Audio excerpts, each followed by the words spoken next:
माता प्रचोदयन्तां पावमाने द्विजानां आयो प्राणं प्रजां पशुं कीर्तिं द्रविणं ब्रह्मवर्चसं वयं दत्वा व्रजत ब्रह्मलोकम्।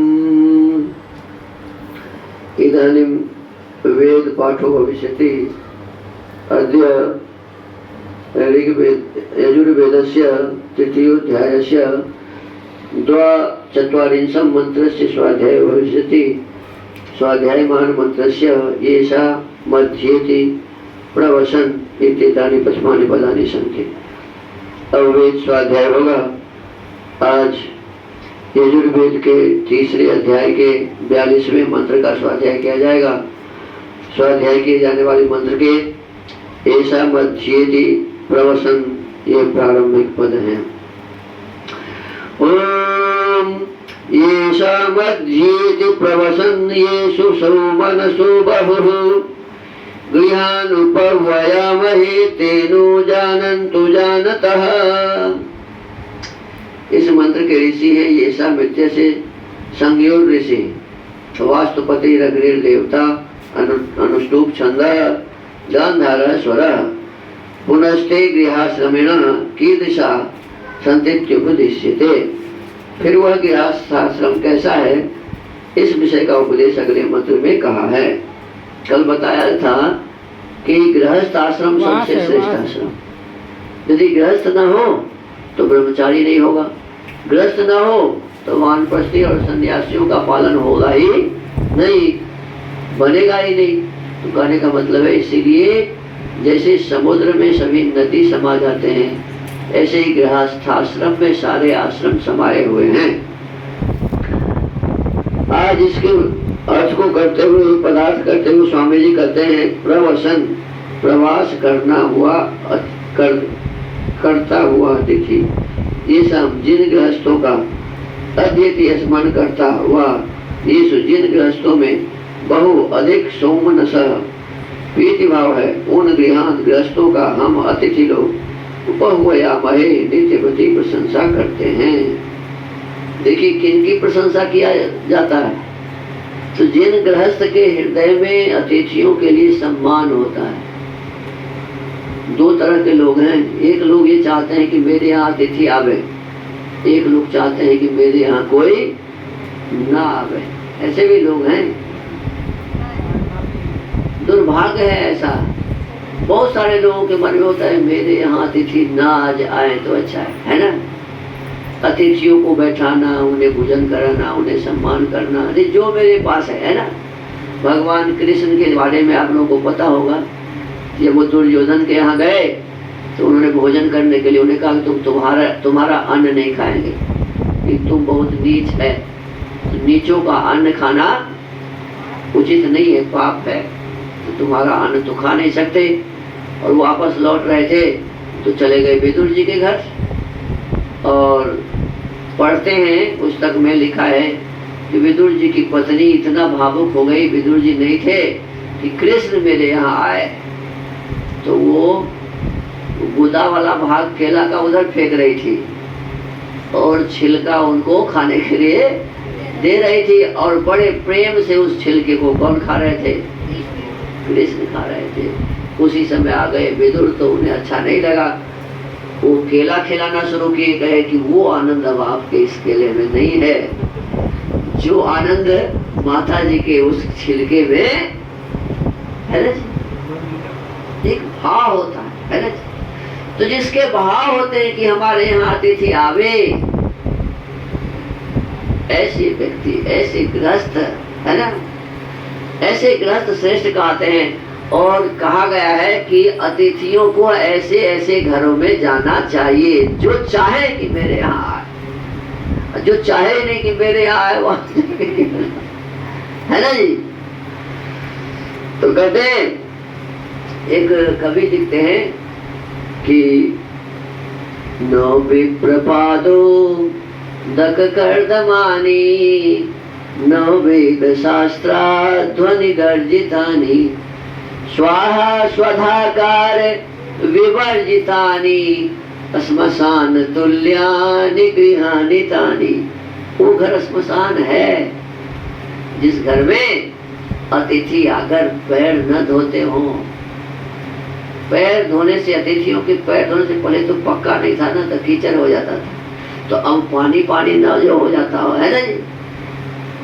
जहाँ गृहस्थ के घर में, जिस गृहस्थ के घर में ब्राह्मणों अर्थात अतिथियों के आने से, उनके पैर धोने से जगह गीला न हो जाए और न विप्रपादों तक गड़बड़, न वेद शास्त्र ध्वनि गढ़, जिस घर में स्वाहा न हो, स्वधा न हो, वेद का मंत्र है, वेद के मंत्र का आवाज जिस घर से न निकले, हैं, स्वाहा स्वधाकार विवर्जितानि, स्वाहा और स्वधा का आवाज जहाँ से न हो, तो कहते हैं श्मशान तुल्यानि गृहाणि। वह घर क्या है? श्मशान है।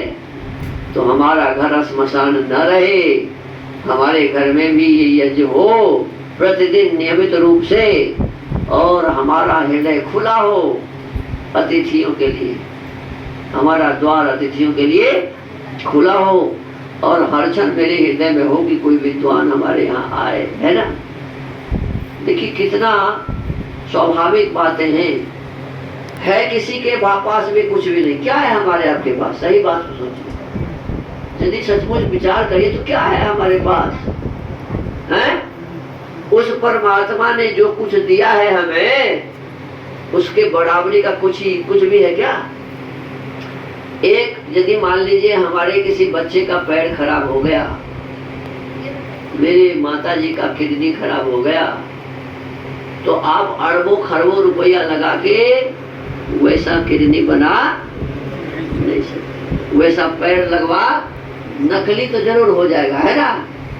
काम चलाओ तो थोड़े दिन के लिए हो जाएगा किसी का किडनी लेकर के, लेकिन वैसा नहीं होगा जैसा उसका था, है ना जी। दूसरे का किडनी नहीं चलता है ज्यादा दिन, थोड़े दिन में खत्म। मैं कई को देखा है ना, 2-4 साल जिंदा रहा फिर मर गया, है ना, लेकिन वो किडनी लंबे समय तक हमारा भगवान बना के देता है। तो कहने का मतलब कि भगवान ने जो कुछ भी दिया है उसके बराबरी का तो सारी संपत्ति नहीं है ना। क्या है हमारे पास? बस एक भाव होने चाहिए। भाव है तो सब है, भाव नहीं है तो कुछ भी। कभी भी ये मन में विचार नहीं आने चाहिए कि अतिथि मेरे यहाँ आ जाएंगे तो मुझे खर्च हो जाएगा, मेरे यहाँ बैठने का जगह नहीं है, कैसे बैठा होऊंगा। अरे जैसा है उसी में बैठा हूँ। यदि अतिथि मनुष्य होंगे ना, तो आपके उस गाय के घर को ही समझेंगे कि बहुत बड़ा ये हमारा मकान है ना। अतिथि मूर्ख होगा तो किसी मकान में भी डाल दीजिएगा तो उसे वो गंध ही आएगा उसमें से, है ना। अतिथि भी मूर्ख होता है ना। तो हमको आपको ये ध्यान रखना चाहिए कि कोई भी अतिथि आए हम लोगों के यहाँ। देखिए मैं आपको अपनी बात बताऊं, मेरे पास कुछ भी नहीं था, मेरे पास कुछ भी नहीं था। मेरे पिताजी बहुत ईमानदार, बहुत नैतिक, बहुत समझदार व्यक्ति थे और बहुत वो ध्यान रखते थे कि थोड़ी सी भी अव्यवस्था हमसे न हो। उस जमाने में 500 रुपया का नौकरी करते थे और 500 रुपया में ही परिवार का पालन होता था। घर में कुछ जमीन था, माताजी उसको उपजवा करके और घर का काम चलाते थे, पिताजी जो देते थे उससे इधर उधर का काम चलता था। मेरे पास घर भी नहीं था, गांव में तो फूस का ही घर होता था लोगों के पास में। लेकिन मेरे देखिए ये मेरे मित्र हैं, बिल्कुल माने हम दोनों बराबर हैं। जब मेरे पास कुछ भी नहीं था तो मैं सारे भारतवर्ष के बड़े बड़े विद्वानों को अपने घर में बुलाया। क्या जी, भारतवर्ष की सारी बड़े बड़े विद्वानों को मैं अपने घर में बुलाता था। मेरे यहाँ सोने का जगह नहीं था तो 1-2 घर ही थे, तो उसी में सबका गुंजाइश नहीं होता था। तो कभी अपने इस मित्र के पास, कभी उस मित्र के दरवाजे पर उनको भोजन करा के ले जाता था और सुलाता था। मेरा भाई व्याकरण का बहुत बड़ा विद्वान बना और उनको सौभाग्य मिला अमेरिका जाने का। यहीं से फोन पर किसी का इलाज कर दीजिए, आयुर्वेद के बड़े विद्वान हैं, वो वो अमेरिका में उन्हें फायदा हो गया और उन्हें बुला लिए अमेरिका। तब से वो अमेरिका में ही 8 ईस्वी में गए थे यहाँ से। और वहाँ जाते ही मुझे सबसे पहले फ़ोन पर बताए, भाई जी मेरे पास विद्वानों को सुलाने के लिए घर नहीं है। देखा था सर, हैं? मेरे पास विद्वानों को सुलाने के लिए घर नहीं है। तो हमारा सबसे पहला कर्तव्य हो कि हम सबसे पहले एक घर बनाएं जिसमें सारे देश के विद्वान आए और हम उनको सत्कार पूर्वक उसमें रख सकें।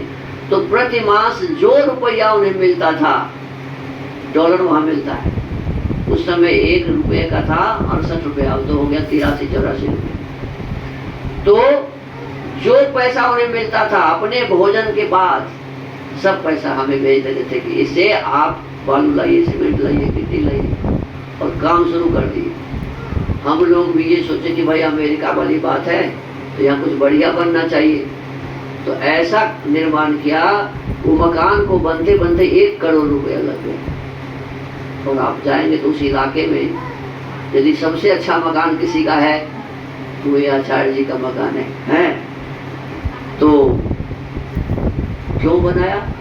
अतिथियों के सम्मान में। नहीं था तभी हृदय इतना ही बड़ा था, है?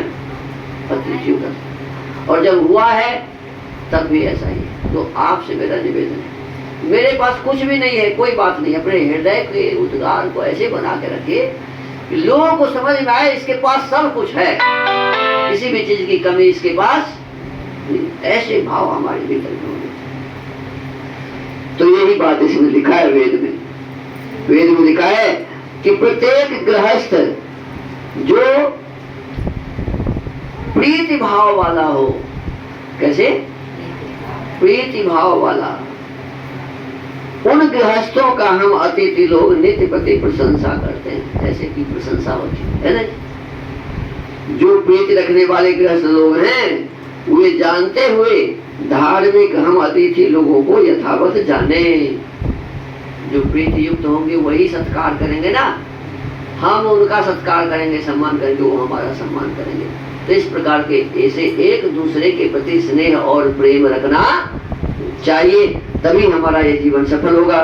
तो प्रतिदिन हम खाली नियम का पाठ करेंगे, वेद का पढ़ना, पढ़ाना, सुनना, सुनाना सब आर्यों का परम धर्म है, इससे काम चलने वाला नहीं है। हमें पढ़ना पड़ेगा, पढ़ाना पड़ेगा, सुनना पड़ेगा और सुनाना। देखिए अभी सुन रहे हैं कि नहीं आप? हम पढ़ भी रहे हैं, आप सुन भी रहे हैं, है ना? आप भी सुन रहे हैं, मेरे ये कान भी सुन रहा है ना? वेद मंत्री भी सुना,